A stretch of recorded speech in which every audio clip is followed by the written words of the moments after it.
Hello, I'm Ollie and this is Criminolly, where I talk about crime, pulp, horror, that kind of thing. Today I'm talking about 15 authors I think will stand the test of time.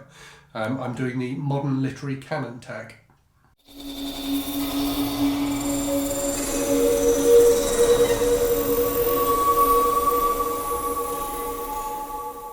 So this tag was originally created by the Ink and Paper blog, and I was tagged by both David Wiley a little while ago and more recently by Brian at Bookish. And this is not an easy tag to do. It's taken me a long time to come up with my list for this. So the idea is you talk about 15 authors who you think, whose work you think will stand the test of time and either has or will become part of the literary canon going forward. So I have very deliberately restricted my range here, if you like, to crime and horror, because that's the area of literature that I feel like I know most about. What I would say here is that I've also restricted, certainly for the first two sections, which are so the first section is authors who are dead but who have published work in the last 100 years. The second section is authors who are still writing today, and the third section is authors who've published work in the last 10 years or so and are still alive. So I've limited, certainly for the first two, I've limited it to authors who I've read, I feel like I've read a decent number of books by, and can therefore, feel like I can, I'm justified in including them in this. So that what I'm saying, but the reason I'm saying that is there will be a ton of fantastic authors who I've missed, because either I haven't read them at all or I've only read a very few books by them. And even to get to this list, it was really difficult. There are so many authors who I almost included in this and then didn't. And what I've tried to do is to have a kind of reasonable variety in each of the three sections. So I'm covering, as I said, crime and horror, but I've tried not to have two authors who write the same kind of crime or horror. So I'll let you judge how well you think I've done. Obviously, for the last section where we're talking about people who we think could be in the canon in the future, I haven't. In many cases, these people haven't written that many books yet, so I haven't read that many books by them. So anyway, let me crack on. So the first one then is, as I said, authors who have published work in the last 100 years but are no longer with us. So I've got five people here, and they've ended up actually being four of them are definitely crime authors. One of them wrote both crime and horror. And I really struggled with thinking about horror authors who I thought were fit into this, had published a decent body of work, and who I thought were better than the crime authors I've listed here. And that's why I've ended up with not that many horror authors. So anyway, let me tell you the horror authors who I considered including and didn't. So two really. So James Herbert, because I think his influence on the killer animal genre in particular, but modern horror generally, is really significant. And H.P. Lovecraft, who obviously wrote a ton of fantastic stuff. A problematic writer in many ways, but did write some fantastic books. But I haven't included either of those. So let me tell you the ones I have included. So the first one is probably no surprise, and that is Ed McBain. So I talk about Ed McBain quite a lot on the channel. I think he's a fantastic writer of mystery fiction. I think the 87th Precinct series, which includes 55 books, is a phenomenal achievement. A wonderful series of mystery novels that combines, kind of quite gritty crime, in-depth discussion of, police procedures and things like that. Some wonderful humour, some, definite kind of humanity and human interest, a bit of politics. I think there's everything is there, and I think it's criminal that the books are not even all available anymore. So many of them are available on Kindle, but not all of them. I think it's, in my view, the greatest series of crime novels that's ever been written. So that's my first one. Second one, another crime author of kind of a similar vintage to Ed McBain, so I think was publishing for most of the same decades, and that's Elmore Leonard. So Leonard obviously started out writing Western fiction, particularly like short stories for men's adventure magazines and things like that, and then started writing novels, and then moved into writing crime novels in, I guess, the late 60s, early 70s. I think his stuff is just wonderful. So he's got a fantastic ear for dialogue, and whereas McBain's books tend to be told from the point of view, if you like, of law enforcement, Elmore Leonard's characters are tend to be on the other side of the law. So he writes about kind of con men and shifty shifty types who are often struggling to make ends meet and get involved in various scams and crimes and things like that, but who generally are deep down decent people, but they've just ended up in that life. So I think he's a fantastic writer, and I've enjoyed everything I've read by him. Next up then is the author who is, I think, spans both crime and horror, albeit she's best known for her horror fiction, and that's Shirley Jackson. So I think Shirley Jackson's work is phenomenal, and I think there is a subtlety to her writing which really elevates it above a lot of other horror fiction. I think there's complexity there in the way she writes about things and discusses things. So when you think of probably her favourite, her most famous novel, The Haunting of Hill House, there's that real subtlety to the whole question of is there something really supernatural going on, or is it just the psychological impact of being put into that environment on the characters of the book. So yeah, I think she's a fantastic author. But I also love, as well as her novels, I also really love her short fiction. I think her short fiction is phenomenal. So obviously The Lottery, which is absolutely chilling and brilliant, is very, very well known, but she wrote tons of short fiction. And a lot of it I would class as, kind of crime or mystery type fiction rather than horror. And it's wonderful. So, and she's an absolute genius at that. That skill of creating, sucking you into a character's worlds very quickly, getting you emotionally involved, and then giving you that little twist at the end that that absolutely kicks you in the teeth.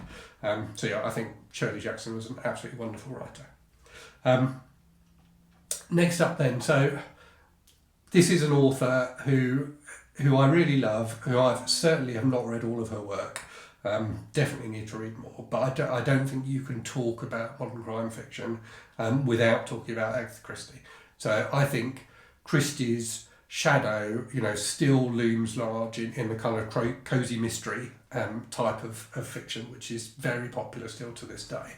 And I think she did it wonderfully. So she does that, kind of short mystery novel with an engaging detective at the start whose foibles and characteristics you grow to love over the course of the books. I think she does that wonderfully, and her mysteries are so beautifully intricate. And typically when you get to the end, you hadn't guessed the ending, but as soon as it's revealed, you can put the pieces together and it all makes sense. And that is a real skill to be able to do that. But she also wrote, some darker stuff as well. So, And Then There Were None is not by any means cozy. It's really dark. It's got, a string of murders. It's quite gruesome at times, and it's fantastically gripping and chilling. So she had many strings to her bow.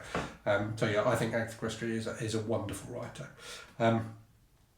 And then finally, another writer of crime fiction, and crime fiction I think that's very different. Well, maybe closest to Shirley Jackson, but not that close to Shirley Jackson. And that's Jim Thompson, who wrote a string of novels in the 50s and 60s in particular, which are just really dark, really psychological. His novel about a murderer, The Killer Inside Me, is one of the bleakest, most horrible books you could wish to read. But yeah, I think he's fantastic. He does at times almost feel like a bit of a parody of that kind of thing. But I think that's only because he was so influential on the genre that he set, or subgenre that he set in place a lot of those, kind of tropes. But, his books that are, maybe a bit less dark, like The Grifters, are still, wonderfully enjoyable stories about, again, a bit like Leonard, people on the wrong side of the law and the lives that they lead. So yeah, I think another really fantastic author of crime fiction. Okay, so moving on to present then. So this is authors who are still writing, who I feel have earned their place in the future literary canon, or the modern literary canon. So horror is slightly better represented here. So I've got 5 authors, 2 horror, 3 crime. So I'll do the 2 horror ones first. So the first one, probably no surprise, Stephen King. Stephen King, in many ways, defined what horror is in the late 20th century, and is has been hugely influential, a hugely popular writer. One of the most popular authors of the 20th century, and deservedly so, because a lot of his stuff is fantastic. There are problems with many of his books. He's not great at endings, but he is fantastic at creating atmosphere and characters, and just pulling you into that world. And hugely influential and successful author, and rightly so. I'm not going to say much more about Stephen King, because if you're watching this, you'll almost certainly have read a fair few King novels yourself already. Moving on then to an author whose work is, I think, less universally good than Stephen King's. And I'm not saying all of Stephen King's books are great, they certainly aren't. But I think generally speaking, I when I pick up a Stephen King book, I'm pretty much guaranteed I'm going to enjoy it. The author I want to talk about now is Clive Barker. So I have a definite problem with Clive Barker's longer work. I find he gets too wrapped up in the detail of the worlds that he's creating and loses the story along the way. So yeah, I'm not a fan of his longer novels. Weave World I quite liked, but the other ones I've tried I just couldn't get into. But I think his short horror fiction is phenomenal. So his career started with him publishing 6 volumes of short horror fiction called The Books of Blood, which are just incredibly inventive and gruesome and atmospheric and experimental and challenging. I think it still stands. So they were published in the 80s. I think it still stands as one of the finest collections of short horror fiction ever published. I think the Books of Blood are absolutely fantastic, and if you've not read them, you should definitely check them out. Moving on to the crime authors then. So I've got 3 here. And again, I've tried to, as with the past list, I've tried to have a bit of variety here in terms of the authors I want to talk about. So the first one is Walter Mosley. So best known for the Easy Rawlins series, which is a series of kind of period detective novels started in the 40s. I'm not sure what decade they go up to, if they're all set in the 40s, but about a black detective investigating crime, but also, going up against the institutional racism that he finds in America. And they're great. They're really good mysteries, but Mosley's ability to conjure up that different time is fantastic as well. So they do draw on a lot of the, kind of cliches of hardboiled crime fiction, but they do it really well. And the discussion of race relations and things like that really gives them something extra which works fantastically. So they're beautifully atmospheric. Easy Rawlins is a great hero, and they're a very entertaining series of mysteries. But even more than the Easy Rawlins books, I think Mosley has earned his place here with a series of 3 books he wrote about a character called Socrates Fortlow, which you don't see talked about nearly as much as the Easy Rawlins books, but I think they're phenomenal. So each of the books is basically a series of short stories, but tied together to form an overall narrative about this guy, Fortlow, who lives in Los Angeles and is an ex-con. So he's a murderer who has served his time in prison, and is now, has been released into society, and he's basically trying to make a go of it. in an environment that is extremely poor, extremely challenging for both African Americans and ex-cons. So he's constantly up against all sorts of challenges, but just has an enormous strength of character and just keeps on going. And they're just phenomenal books. So if you've not read the Socrates Fortnight books, you really should. So I'm trying to now remember the titles of all of them. So the first one is, I think, Always Outnumbered, Always Outgunned. The second one is Walking the Dog, and the third one is The Right Mistake. Now that third one, I think, was never even published in the UK. I had to import an American edition of it, but they're absolutely phenomenal. So thoroughly recommend them. Next up then, so a Scottish author, Iain Rankin, so creator of the Inspector Rebus books. I just think Rebus is a phenomenal detective. And I think the thing that Rankin does so well in these books, and there are many of them, I don't know how many there are, but I think probably at least 24, is develop Rebus as a character as he goes through the books. And in particular, thinking about his relationships with other people, particularly with his partner, Siobhan Clarke, but also his struggles with alcohol and things like that. So Rebus starts out in the first books as a bit of a tough guy, in that he's kind of ex-military and things like that, but he becomes much more vulnerable and interesting, I think, as a character as the books progress. And they're also fantastic mysteries, and in common with with Mosley, I think Iain Rankin does a fantastic job of creating a sense of place. So the books are set in and around Edinburgh, and you really do get a feel for that city. And it's a city I've visited many times, and it's very recognisable from Iain Rankin's books. So another really fantastic author. And then the final author is one who's written far less books than any of the others, but I think she's excellent, and I think has been really influential on crime fiction as we know it today in 2022. And that's Gillian Flynn. So she's only written, I think, and I'm sure someone will correct me if I'm wrong, I think she's only written 3 novels. So Gone Girl, which obviously was her breakout book, which was very widely read and hugely influential in terms of really establishing domestic noir as a very popular subgenre.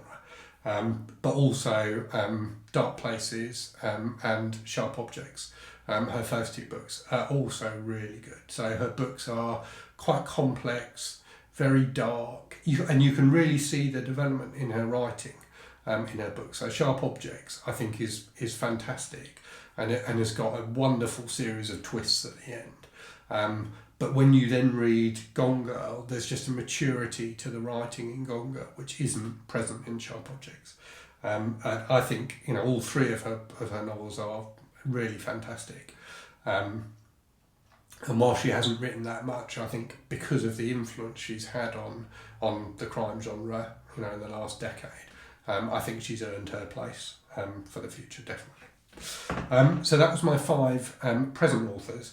I'm going to talk now about future authors, and it occurs to me that one of these authors, I actually think, I'm not sure, now that I think of it, meets the criteria for this. But I'm going to mention him anyway because I think he's great. So this is authors who have, who are newer authors who've published books in the last 10 or so years, who you think will earn their place in the future. So I've got 2 horror authors and 3 crime authors here. Actually, no, I haven't. I've got 2.5 horror authors and 2.5 crime authors. So let's go. So the first one, a crime author, Sasha Cosby. So I think he had published a couple of things before, or at least one book before Blacktop Wasteland. But that was kind of his breakout book, and that is just a fantastic book about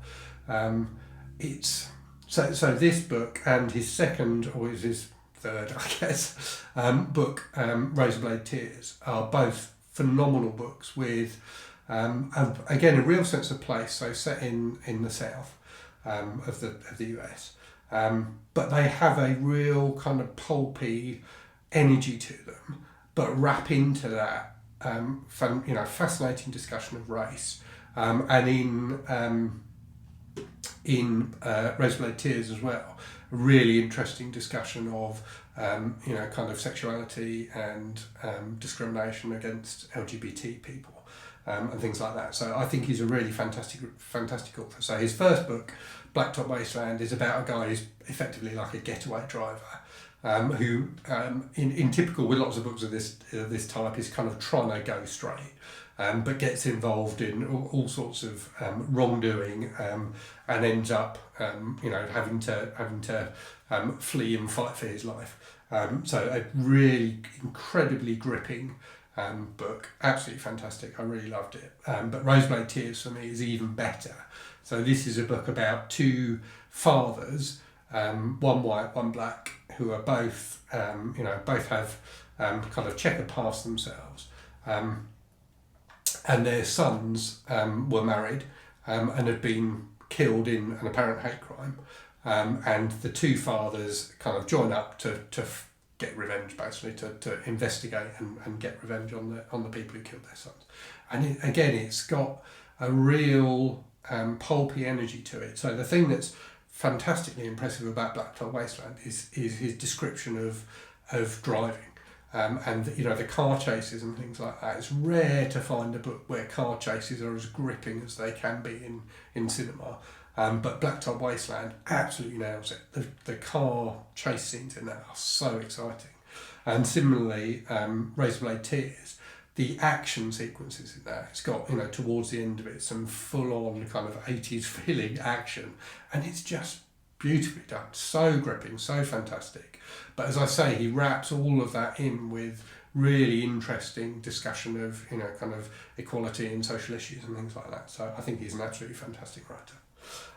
Next up is a horror author, Vcastro.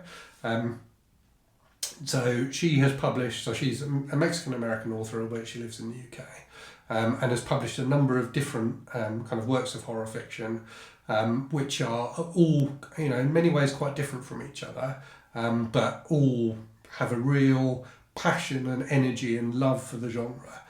Which is really infectious. So I was particularly impressed by her novel Queen of the Cicadas, which came out I think last year, which is about a Mexican-American woman going back to Texas where she grew up for a wedding and staying in this hotel that has links to this kind of figure from folklore called the Queen of the Cicadas.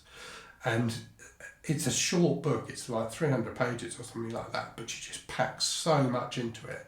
So much discussion of the kind of Latinx experience of living in America, so much discussion of folklore, and it goes all sorts of different places that you just don't expect, and it's wonderful.